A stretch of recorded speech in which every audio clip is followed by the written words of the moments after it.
নিজের বাড়ির শাক, ঠিক আছে। আর মাছটা পরে খাই, শাক শাক দিয়ে এক লোকমা খাইনি। বিসমিল্লাহির রহমানির রহিম।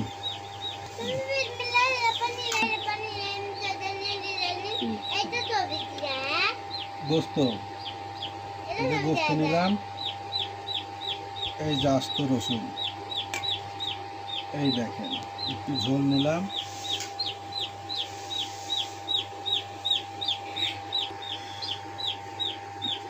একটু লেবু চিপি, অনেক গরম, অনেক গরম। বিসমিল্লাহ।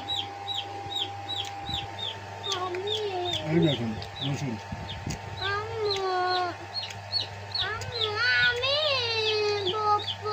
এই দেখেন এই রসুন খেতে অনেক মজা।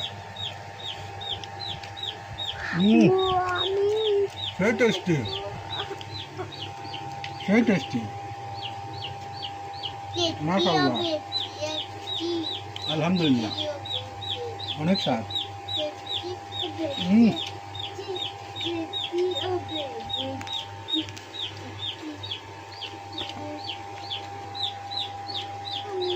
এই দেখেন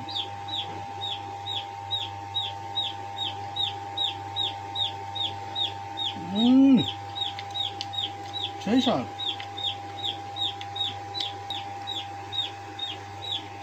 মাটির চুলার রান্না খেতে অনেক টেস্টি, অনেক স্বাদ, সেই স্বাদ।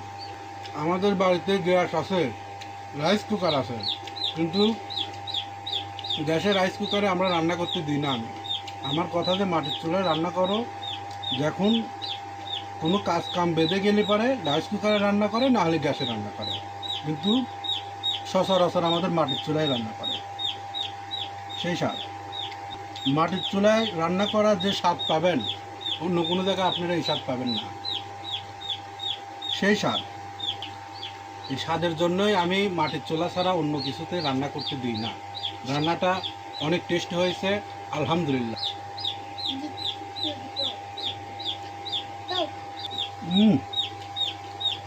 সেই স্বাদ।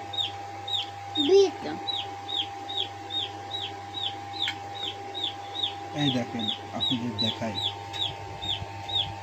এইভাবে ভাত ভাত আর মাংস গোস্ত একখানে নিয়ে এবার লোকমা তুলে